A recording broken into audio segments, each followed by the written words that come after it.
하나님의 말씀은 창세기 1장 1절부터 3절입니다.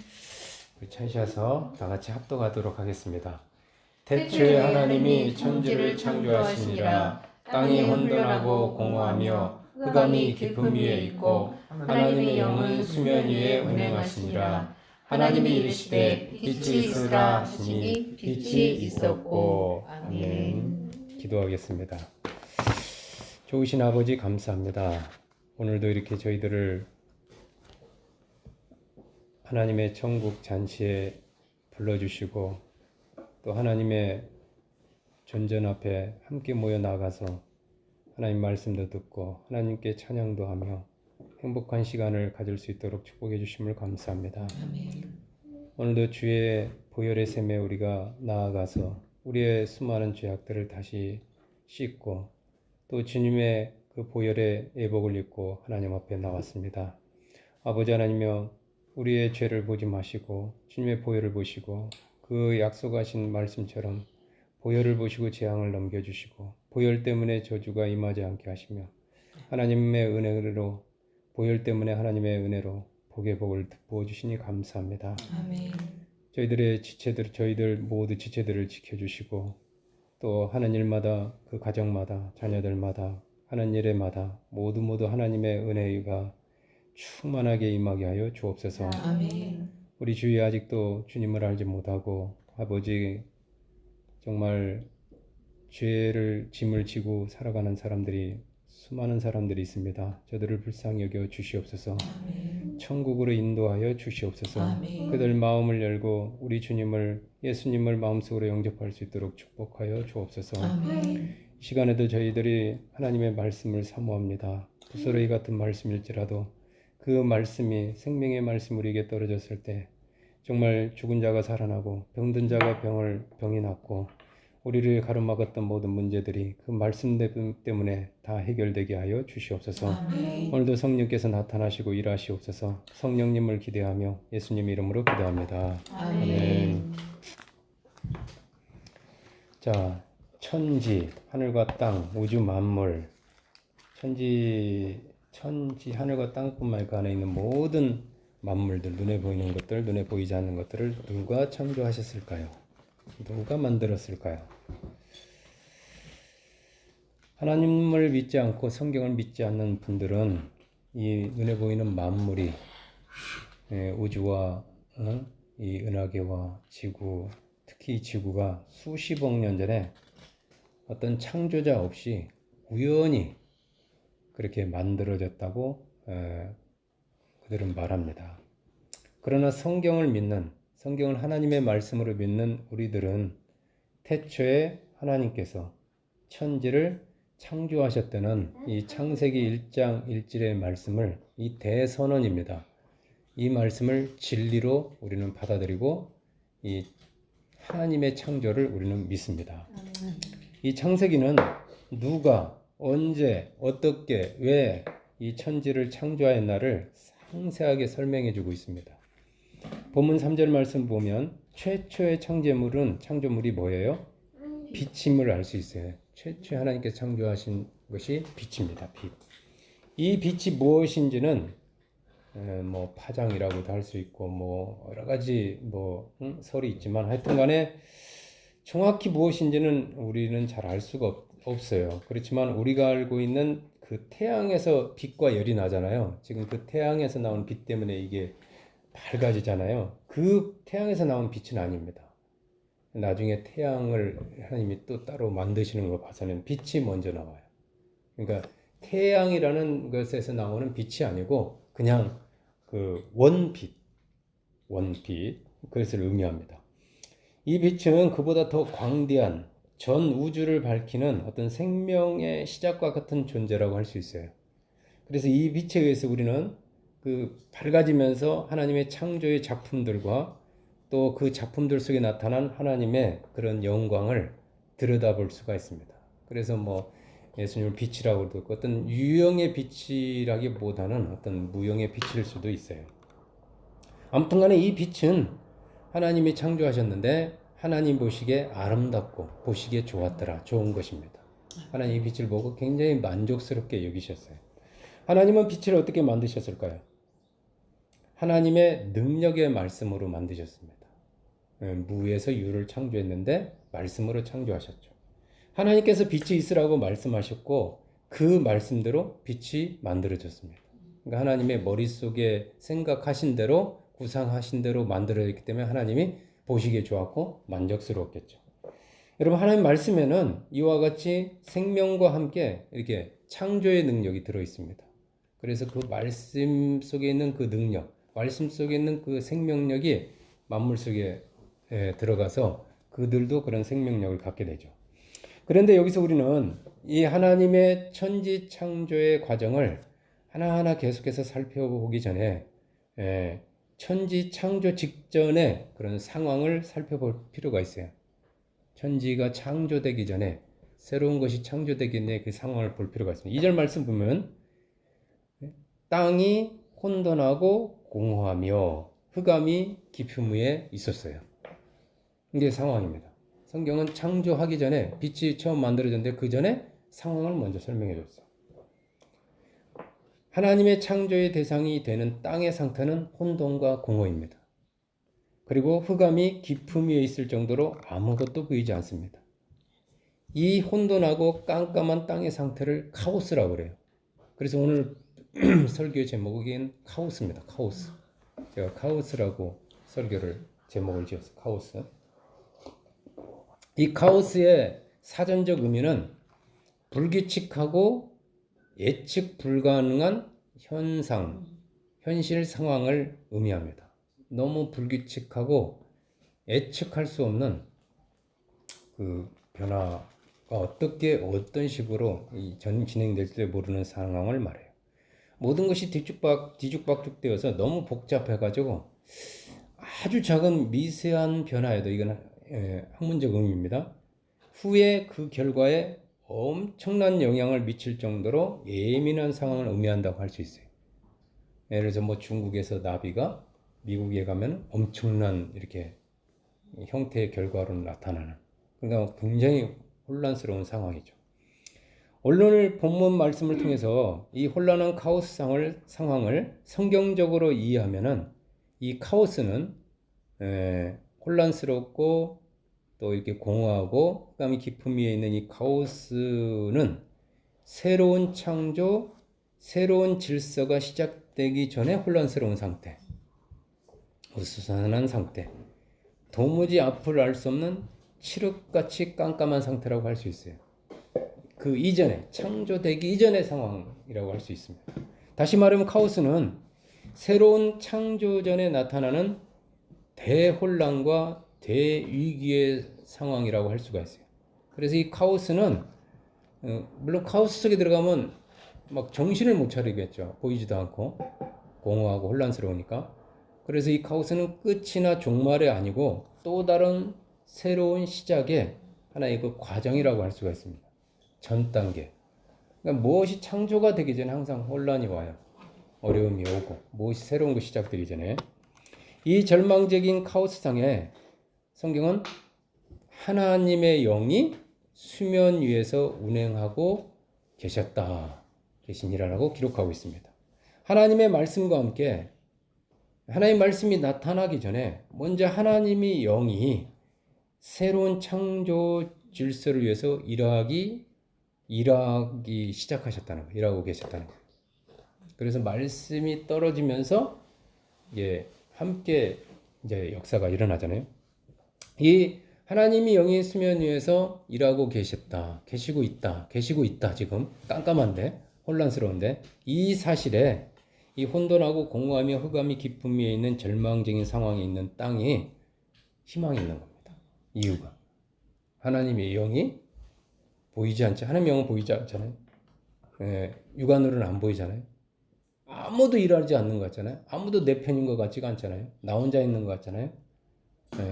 앞이 뭐가 기다릴지 모르잖아요. 근데 하나님의 영이 먼저 일하고 계셨다는 거예요. 이게 희망인 겁니다. 이 카오스는 세계적으로, 국가적으로, 가정적으로, 개인적으로 존재합니다. 그냥 저는 어떤 학문적으로 지금 접근하는 게 아니고요. 그냥 신앙적으로 말씀적으로 접근하고 있어요. 제가 생각하는 전 세계적 카오스는 이와 같은 것들입니다. 1, 2차 세계대전, 농경 문화에서 상업 화로의 어떤 그 변화의 시기, 중세 유럽에서 시작된 계몽주의 르네상스, 이런 종교 개혁과 같은 세계적인 대번역을 의미합니다. 하나로 이렇게 1000년 동안 소위 천주교 하에서 교리하에서 묶여있던 것들이 막 개인주의, 자연주의 막 분해해 나가잖아요. 학문들도 막 쪼개져 나가고 발전하기 시작하죠. 근데 그랫동안 어떤 구질서 아래 있던 사람들은 새로운 질서가 무너지는 것처럼, 새로운 구질서가 파괴되는 것처럼 보였겠지만 실상은 진보죠. 막 미지의 영향으로 지구 안에 갇혀있던 인류가 어떤 한정된 테두리에 살던 인구가 여행을 하기 시작, 세계여행 이런 거죠. 한마디로 카오스는 기존 질서의 가치체계의 붕괴와 함께 새로운 질서와 가치의 도래를 위한 그 혼란의 시대를 의미한다고 할 수가 있어요. 국가적으로는 구왕조의 몰락과 신왕조의 등장기. 예를 들면 통일신라에서 우리가 가장 익숙하게 잘 아는 게 그 통일신라에서 고려로 넘어가기 전에 그 후백제 견훤, 궁예, 태조 왕건 드라마에서 가장 많이 다루는 그 시기잖아요. 그 바로 그 후삼국 시대. 굉장히 혼란스러운. 그냥 다른 데는 예를 들어 고려에서 조선을 가면 그냥 이렇게 넘어가고 혼란스럽긴 했지만 통일신라, 천년 통일신라에서 이 고려로 넘어가는 이 과정들 굉장히 막 매일 전쟁이다시피 하잖아요. 그게 꽤 길었어요. 막 그 견훤의 생애 전생에 걸쳐서 일어났으니까.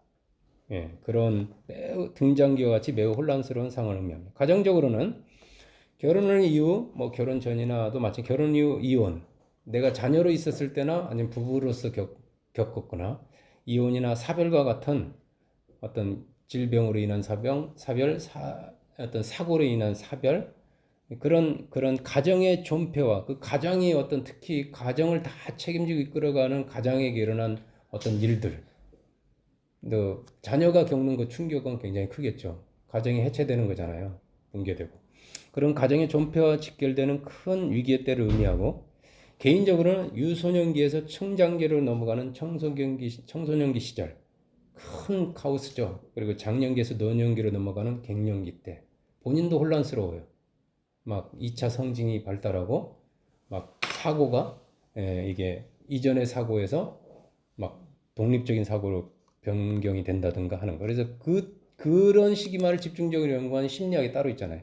청소년 심리학, 청소년 상담이 필요한 때다 이거죠. 그냥 혼자는 겪기 힘든, 넘어가기 힘든 때다 이거죠. 성경의 위대한 인물들의 생애를 살펴보면 한결같이요, 개인적, 국가적 카오스를 통과해 왔음을 알 수가 있어요.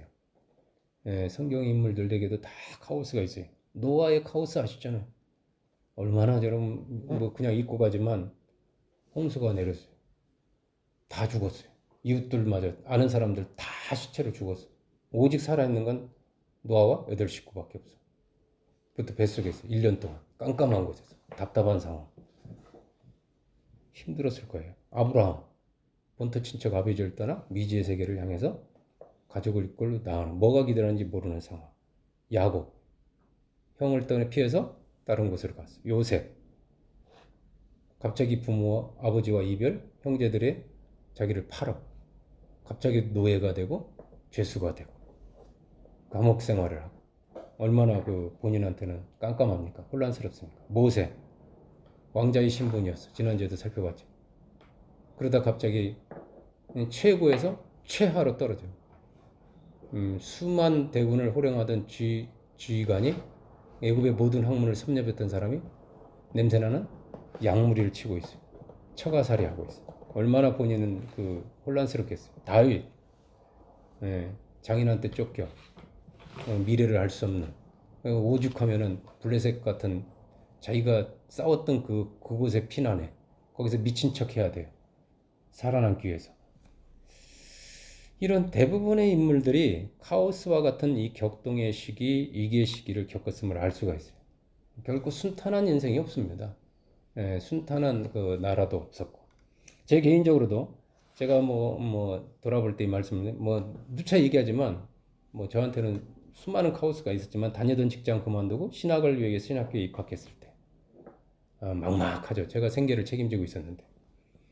우리 사모가 뇌출혈을 쓰러져 목회적으로나 가정적으로 대위기에 빠졌을 때, 또 그럴 때 목회를 접고 제주로 이주했을 때, 이런 때에 굉장히 그 힘든 시기죠.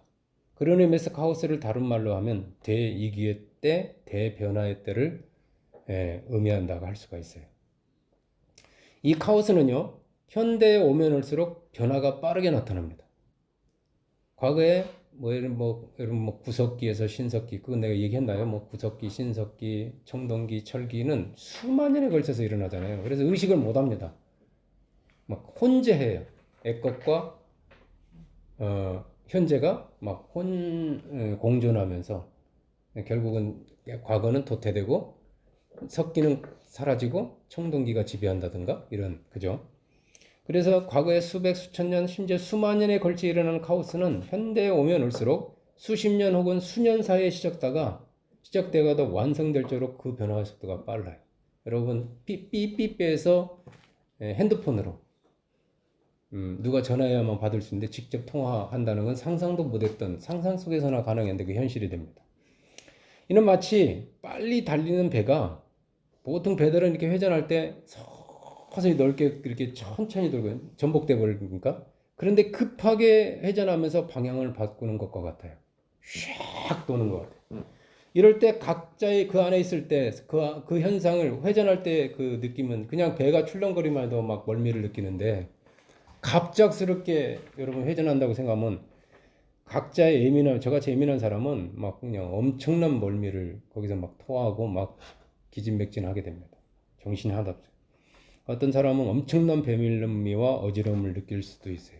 배밀미를 많이 느끼느냐, 적게 느끼느냐. 지금 코로나19로 전 세계적으로 팬데믹 상황이죠. 팬데믹은 카오스와 다르죠. 대유행, 전염병의 대유행이라고 할 수 있습니다.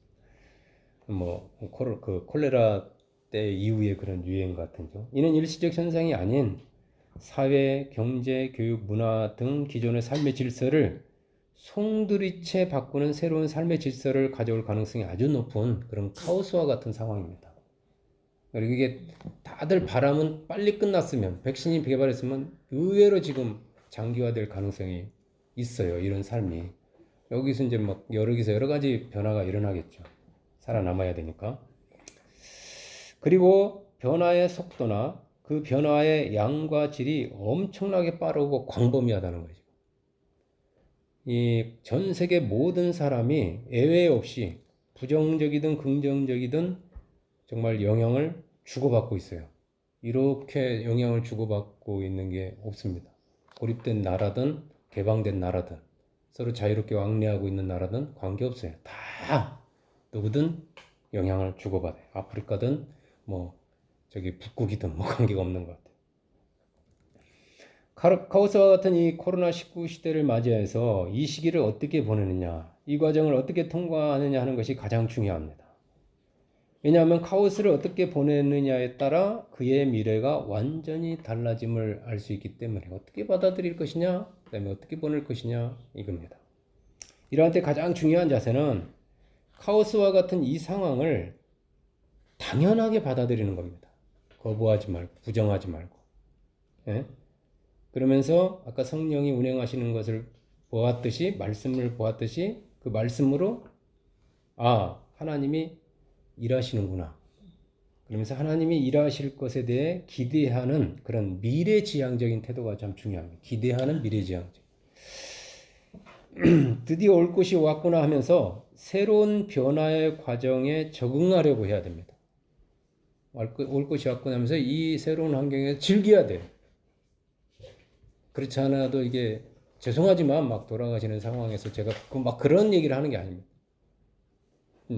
어떤 변화를 회피하거나 두려워해서는 안 됩니다. 왜 이런 일이 일어나는 거야? 혹은 도대체 이 혼란이 언제 끝나는 거야? 와 같은 그런 부정적인 원망의 태도. 평소에 어떤 문제가 올 때 그 사람이 부부가 대응하는 그 가정에 대응하는 거에 따라 이게 달라져요. 어떤 문제가 생기면 항시 서로 공격하고 내가 뭐라고 그랬어 이러는 그 부부가 있어요. 가정이 있어요. 누군가의 책임을 전가하는. 그 사람들은 항시 그래요. 어떤 문제가 오기만 하면. 그러니까 아무것도 하지 말라고 그랬잖아. 뭐 이런 식. 여러분 카오스 때 아무것도 안 한다고 해서 뭐가 안전합니까? 땅 파고 들어간다 해서 안전합니까? 그때가 좋았어. 그때가 그리워. 이런 식의 과거의 지향적인 태도는 결코 카오스 때를 보내는 카오스를 맞이하는 바람직한 자세가 아닙니다. 예. 그런 게 많이 나와요. 이렇게 언론이나 유튜브나 그립다. 일상의 소중한 걸 그립다. 뭐 이러면서 혼란과 흑암의 카오스 과정에 들어갔을 때 미래에 대해서 기뻐하고 기대까지는 못할지라도 담담하게 받아들인 자세가 그게 다 그럴 것 같아도 그렇지 않아요. 무엇보다 중요한 거예요. 따라서 카오스 때를 맞이한 개인이 이러한 자세를 담담하면서 요동하는 자세를 끝까지 지치 않고 지속적으로 유지하기 위해서 그 어느 때보다 말씀이 중요합니다. 말씀이 필요해요. 사람은 약하거든요. 장기 그 질병에 효자가 없다고 그러는 말이 그런 말이거든요. 예. 끝까지 가기가 힘들어요. 너무 지치고 힘듭니다. 그래서 점점 본인도 지쳐가요. 뭐 여기 자녀가 성장할 때까지는 그게 카오스라고 해도 돼요. 예, 너무 힘들어요, 사실은. 생각보다. 막상 해보면 지칩니다. 에너지가 굉장히 뺏겨요, 힘이. 그걸 잘 적응을 해야 돼요. 그걸 뺏기지 않도록. 지혜롭게. 카오스는 새로운 세상, 새로운 질서를 위한 어떤 키질과 같은 상황이기 때문에 그래요. 키질 아시죠? 키질. 자, 성경에 그런 표현이 있더라고요. 제가 이 말씀을 받으면서 마태복음 3장 7절 8절 보겠습니다. 마태복음 3장 7절과 8절 말씀 보겠습니다.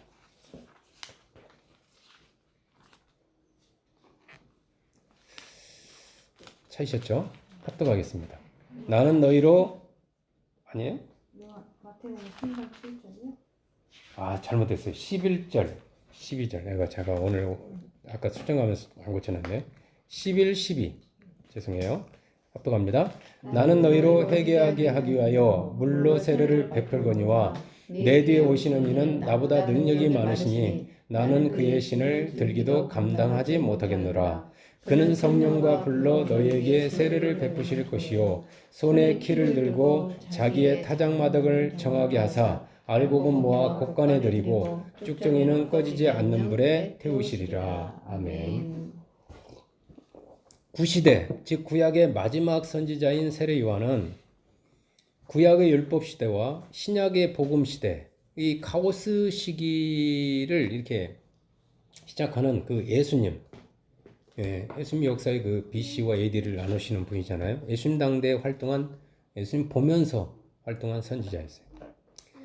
그는 자신은 물로 세례를 이게 베풀고 있는데, 그런 자신과는 비교도 할 수 없는 무형의 성령과 불로 세례를 베푸는 능력 있는 분이 곧 도래한다 라고 선포하면서 오신다. 그런 시대를 주인이 자기의 타작마당에서 손에 그 키를 들고 키질하는 상황이라고 이렇게 설명했어요. 손에 키를 들고 키질하는 상황이다. 이 주인이 그렇게 키질을 하는 목적은 자기의 타작마당을 정하게 하기 위해서, 깨끗하게 하기 위해서. 즉 알곡과 쭉정이 진짜와 가짜를 가르기 위해서 키질을 한다는 거예요. 여러분 생각해 보십시오. 키 속에 그 키질을 당하기 위해서 키 속에 들어가 있는 알곡과 쭉정 입장에 생각해. 내가 알곡이나 쭉정이라고 생각해 보시란 말이에요. 주인이 이렇게 키를 흔들 때마다 그것도 한두 번 흔듭니까? 분리될 때까지 흔듭니다. 갈라칠 때까지. 흔들 때마다 얼마나 정신이 없고 어지럽겠습니까? 쭉정이만요? 알곡도 어지럽다니까? 같이 그 키 질에 따라서 그 환경에 따라서 요동을 해야 되니까. 그야말로 존재 그 자체가 뿌리채 흔들리는 혼돈과 두려움 그 자체일 거예요. 우리가 뭐 이렇게 놀이공원에 가서 붕 떠서 한번 위아래로 점프만 그런 놀이기구 있잖아요. 쫙 올라갔다가 푹 떨어지는 거. 그런 걸 계속 한다고 생각해요. 다 기절하죠, 기절해. 이것이 바로 알곡과 쭉정이의 카오스인 것입니다. 이 카오스가 지나가고 난 후 알곡과 쭉정이의 운명은 어떻게 될까요? 오늘 본문에 다 나와 있어요. 알곡은 곡간에 들어가고 쭉정이는 꺼지지 않는 불 속에 들어갑니다.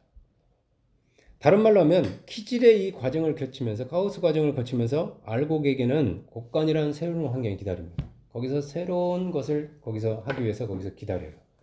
그런데 쭉정이에게는 꺼지지 않는 불 속이라는 최악의 상황이 소멸이라는 최악의 상황이 기다리고 있는 거예요. 소멸됩니다. 그렇다면 무엇이 알곡과 쭉정이를 구별하는 이런 결정적인 요소일까요? 이건 다 비유거든요. 바로 말씀이에요. 알곡도 사람을 의미하고 쭉정이도 사람을 의미합니다. 알곡과 쭉정이는요, 겉으로 볼 때는 평상시에는 육안으로 식별하기 힘들 정도로 비슷해요. 다 아시겠지만. 그런데 이 키질을 해보면 무엇이 알곡이고 무엇이 쭉정인지 금방 알 수 있어요. 무엇이 진짜이고 가짜인지를 금방 알 수가 있어요. 바람에 날아가는 것은 쭉정이고 바람에 날아가지 않는 것이 알곡입니다. 예, 그래서 키질을 해보면 알아요. 키질의 과정을 통과시켜보면 합니다. 왜 그럴까요? 알곡과 달리 쭉정이는 그 안에 생명의 씨가 없어요. 예, 가볍죠. 그리고 그래서 주인에게 아무 유익이 없는 거예요. 주인은 아까워하지 않고 그 쭉정이를 불에 태워버립니다. 그러나 알곡은 달라요. 알곡에는 주인의 미래를 위한 생명의 씨가 들어있어요. 예, 이걸 뭐 구약에는 그루터기라고 하면 그루터기만 남겨놓고 다 없애버려요. 그 뿌리만 남겨놓고. 알곡은 키질을 하면 할수록 이 키 안쪽 주인 가까이 쪽으로 모입니다. 그렇죠. 절대로 바람에 날아가지 않아요. 그렇게 이 키질, 즉 이 카오스는 알곡이든 쭉정이든 모두에게 환란의 때예요. 막 본인들한테는 환란의 때이지만 또 다른 의미로는요, 가짜를 진짜로부터 골라내어 가지고 더 알차게 더 단단하게 하기 위한 새 창조의 과정이라고 할 수가 있어요. 예, 필요한 겁니다. 필요한 거예요. 자, 마태복음 7장 24절에서 27절 말씀 보시겠습니다. 마태복음 7장 24절에서 27절.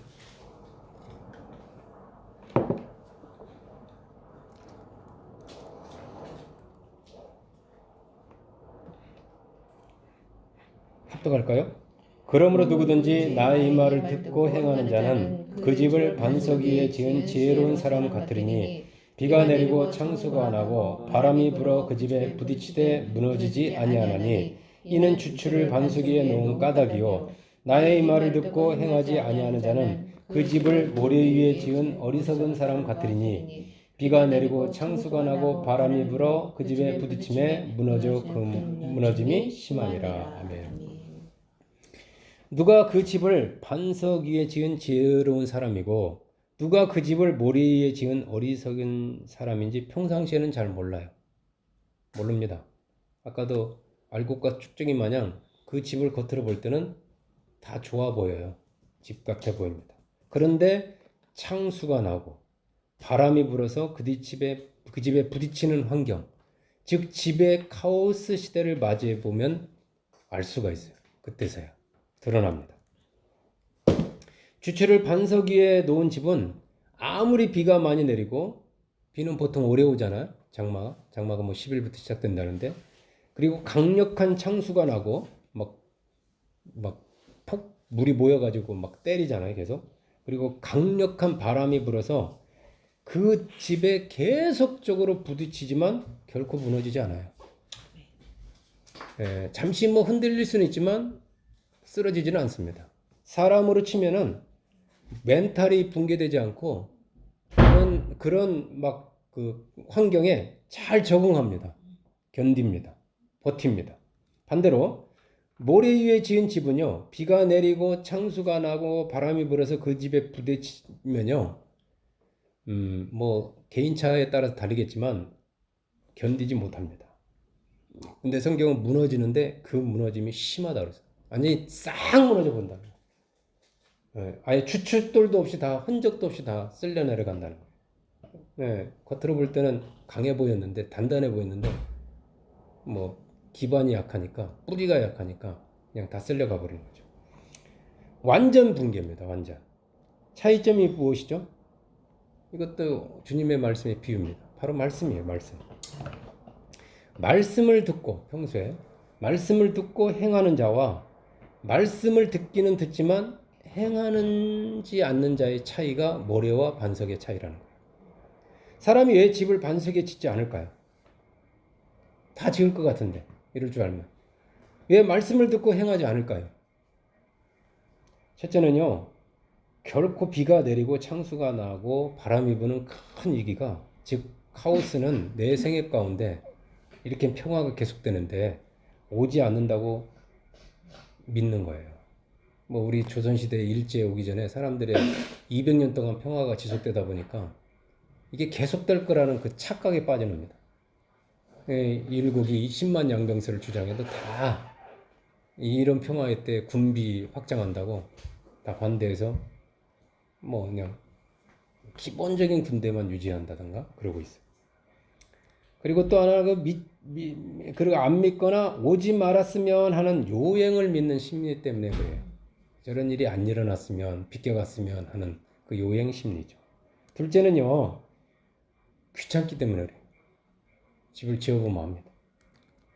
집을 반석 위에 짓기 위해서는 크고 무겁고 단단한 바위를 찾아서요, 정과 망치로 고르게 그 수평하게 네 기둥을 다듬으려면은 그걸 뭐 없으면 묻어야 되고요, 수평으로 잡아야 되고요, 시간이 오래 걸립니다 진짜.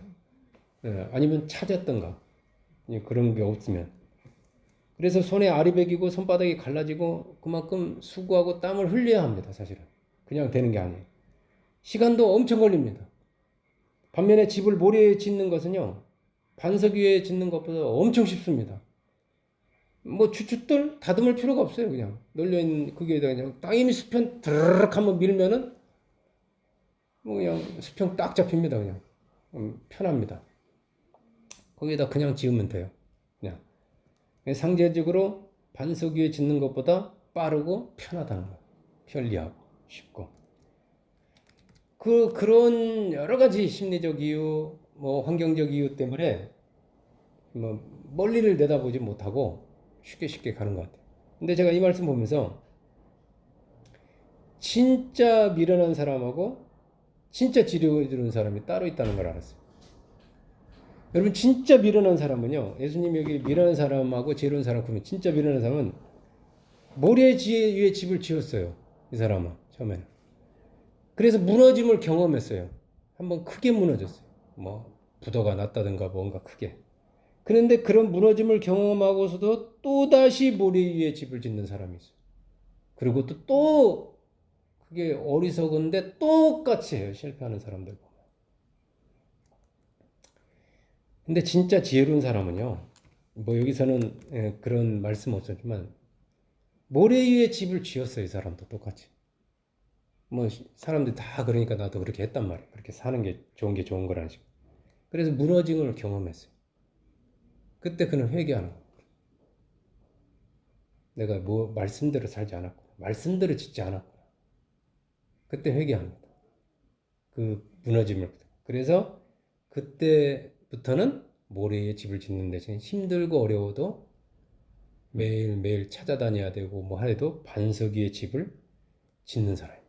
이 사람이 지혜로운 사람이에요. 회개한 후에, 돌이킨 후에, 옛날식으로 살지 않는 사람입니다. 결심하고. 사랑하는 여러분, 비가 내리고 창수가 나고 바람이 부는 대환란의 시대, 이 카오스의 시대는 반석에 지은 집이든 모래에 지은 집이든 애구 없이 갑자기 반드시 옵니다. 반드시 와요. 지혜로운 사람은요, 평소에 말씀을 듣고 인내를 가지고 행함으로써 차곡차곡 신실하게 잘 대비한 사람. 아니면 그렇게 인생을 그렇게 살았지만 깨닫고 돌이켜서 회개하고 말씀의 대로 살기 시작하는 사람일 거예요. 이 사람은요, 아무리 강력한 하리케인급 카오스가 몰려와도요, 그 멘탈이 쉽게 좌절하면서 무너지지 않아요.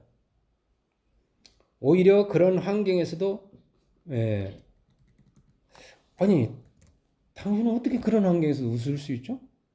기뻐할 수 있죠? 감사가 나와요? 지금 이런 환경에서 웃음이 나와야 할 정도로 그 사람은 그런 환경에서 평안을 빼앗기지 않고 유지해요. 이게 뭐 환경 중심적으로 산 사람들은 돈 도지한 사람은 돈 없어지면 금방 죽습니다. 명예를 의지한 사람은 명예 떠나가면 다 빼앗긴 거라서 자살합니다. 근데 말씀 무지한 사람은 명예든 그 요셉이 감옥에 가든 재수가 가든 누명을 쓰든 거기서 견뎌내잖아요. 왜냐하면 그 사람들은 환경을 또 사람을 평판을 의지하는 사람들이 아니라서 그래요. 하나님을 바라보며 사는 거기 때문에 하나님하고 나하고 관계가 중요하지 뭐 이런 사람들과의 관계에서 오는 평안, 물질과의 관계에서 오는 평안이 아니었거든요. 평소부터. 왜 그들은 그렇게 그런 평안을 빼앗기지 않고 계속 유지할 수가 있죠?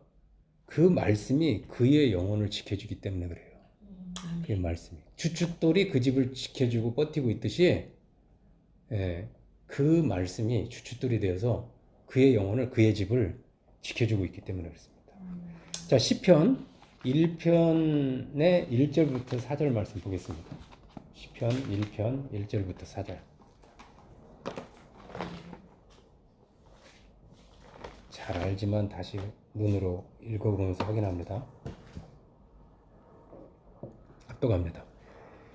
시편 1편 1절부터 4절. 복 있는 사람은 악인들의 꾀를 따르지 아니하며 죄인들의 길에 서지 아니하며 오만한 자들의 자리에 앉지 아니하고 오직 여호와의 율법을 즐거워하여 그의 율법을 주야로 묵상하는도다.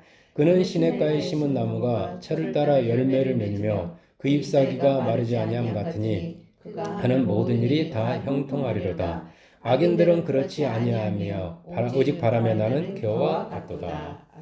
자, 본문에는 복 있는 사람과 복 없는 사람, 즉 의인과 악인이 나옵니다. 하나님 보실 때 복 있는 사람과 복 없는 사람, 의인과 악인의 차이는 무엇일까요? 똑같아요. 말씀을 가진 사람과 말씀이 없는 사람입니다. 우리는 전자를 신본주의자라고 하고 후자를 인본주의자라고 합니다. 본이라는 건 중심을 의미해요. 무엇을 중심으로, 무엇을 근간으로, 무엇을 기준으로, 무엇을 주춧돌로, 무엇을 자신의 어떤 정신으로 살아가는가 이거죠. 신본주의자, 즉 말씀 중심의 삶을 사는 복 있는 사람은 카오스가 오기 전 평소부터 오직이라고 그랬어요. 오직 하나님 말씀을 즐거워합니다. 하나님 말씀을 즐거워하고 기뻐해요. 어떤 밥보다도 그 말씀이 너무 좋은 거예요.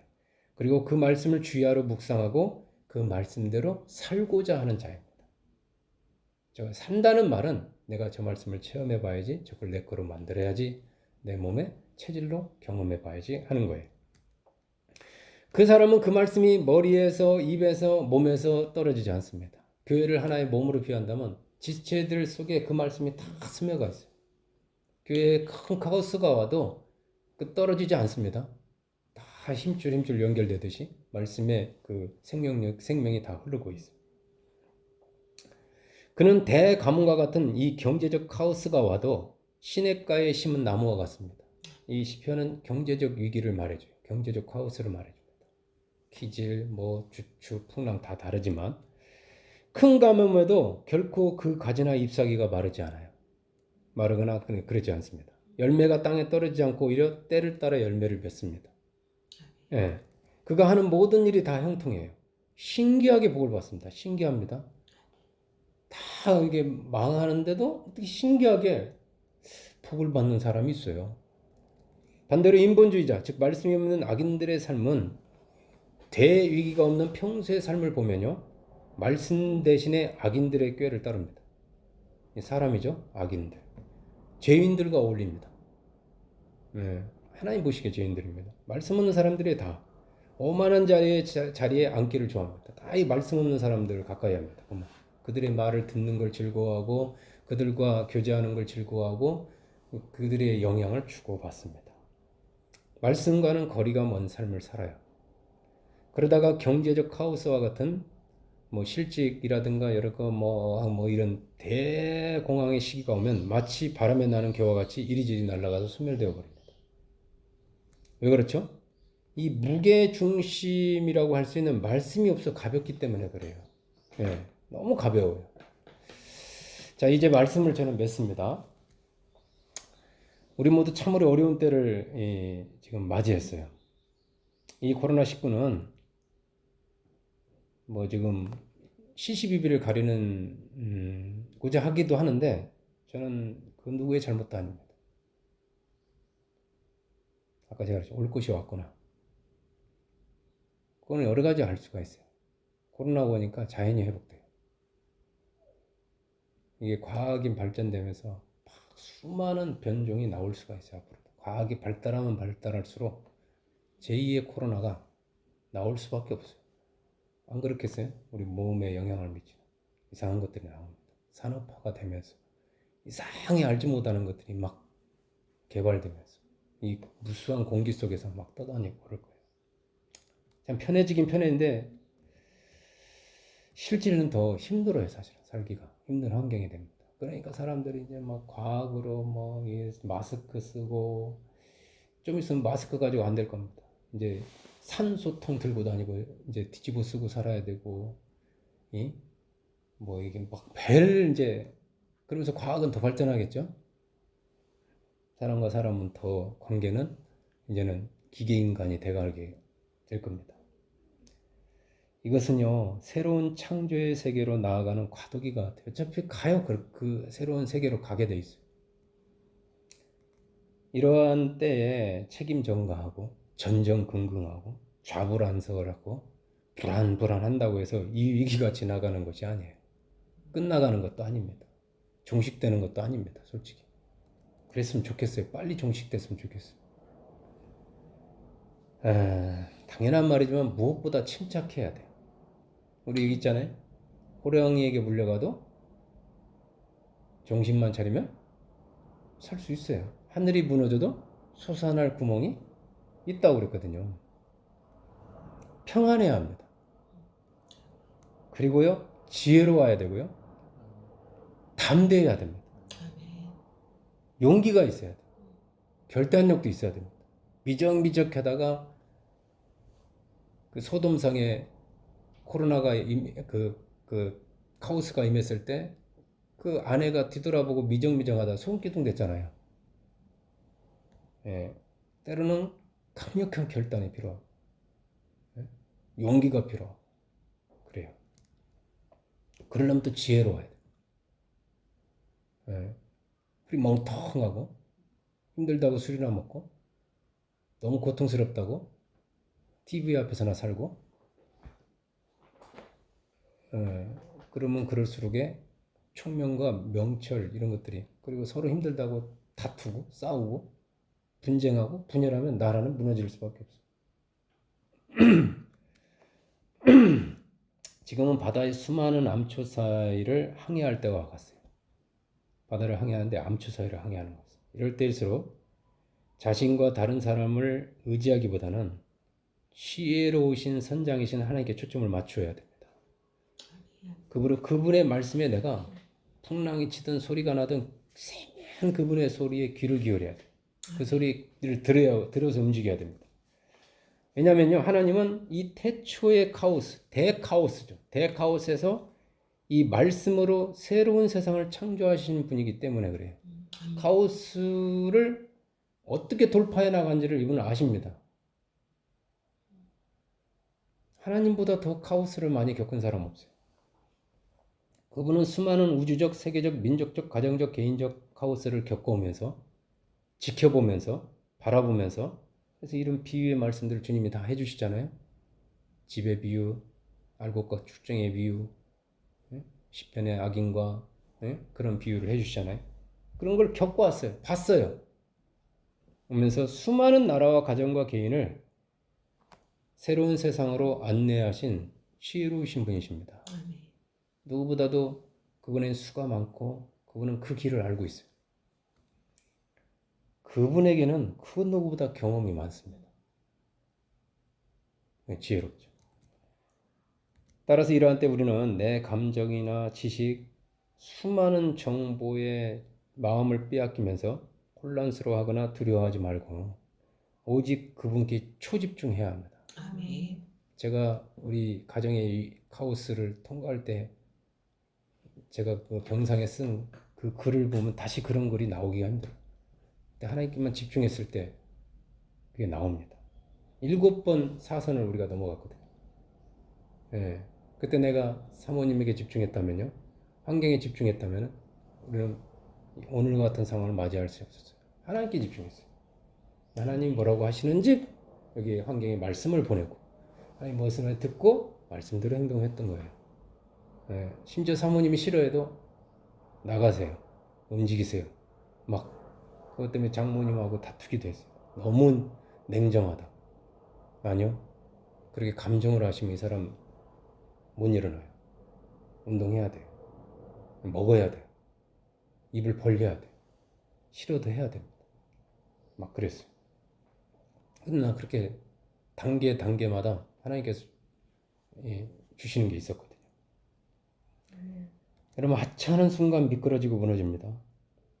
난파합니다. 부딪힙니다. 멘탈 즉 영혼이 무너지면요. 어떻게 손을 쓸 수가 없어요. 뭐 다 잃어도요. 다 빼앗겨도 멘탈만 살아있으면 산다는 게 그런 의미예요. 예. 우리의 심령이 무너지지 않도록 정말 겸손하게 주야로 말씀을 묵상하고 말씀을 의지하시기 바랍니다. 아멘. 여러분 사실 인생은요. 카오스의 연속이라고 할 수가 있어요. 그러니까 광야 자체가 날마다 카오스고 카오스와 카오스가 모여서 인생이라고 저는 또 위기가 아닌 때가 없어요. 사실은. 늘 선택해야 되고요. 늘 결단해야 됩니다. 그런데 그 선택이 잘했느냐 못했느냐 우리는 알 수가 없어요. 사실. 왜? 운전자가 내가 운전만 잘했다고 해서 잘하는 게 아니고 예기치 않게 와서 끼어들 수도 있고 부딪힐 수도 있고 그렇거든요. 저도 얼마 전에 또 한번 간단한 접촉사고가 일어났는데 나는 발견해가지고 브레이크를 밟았는데 본인은 샥 들어오는 거예요. 내 앞에 얼마 전에요. 앞에 내 거는 샥 긁고 그 사람이 옆에 긁었는데 서로 각자 알아서 합시다 하고 했지만 사실 그분이 잘못이에요. 그것도 우리 관리사무소에서 그 안에서 아는 사람이니까 내가 또 시실비를 따지기도 뭐하더라. 파야 될 거 아니야. 그냥 푹 들어와 버리니 그런 거예요. 인생은 내가 원하지 않아도 일어나는 일들이 있습니다. 지금 뭐 코로나도 마찬가지죠. 그럼 혼란스럽고 공허하면서 흑암이 깊음에 있는 인생일지라도 아까 하나님 말씀 생명의 말씀이 들어가면 빛이 있듯이 빛나는 인생이 될 수가 있어요. 아멘. 오히려 더 드러납니다. 오히려 흑암일 때 조그만 빛이 더 빛나듯이 그를 어렵고 어려울수록 그 말씀을 가진 사람이 더 빛이 납니다. 더 두드러지고 그 사람이 세상의 빛이 될 수가 있어요. 세상의 등불이 될 수가 있고 희망을 줄 수가 있습니다. 말씀을 붙잡고 겸손하게 정말 인내함으로 이 과정을 잘 통과하고 나면 반드시 복되고 복된 인생이 되실 것입니다. 아멘. 우리 같이 오늘 말씀 붙잡고요. 겸손하게 하나님 앞에 나갑시다. 인정합시다. 하나님 저희는 미련합니다. 도와주세요. 하면서요. 우리 같이 통성으로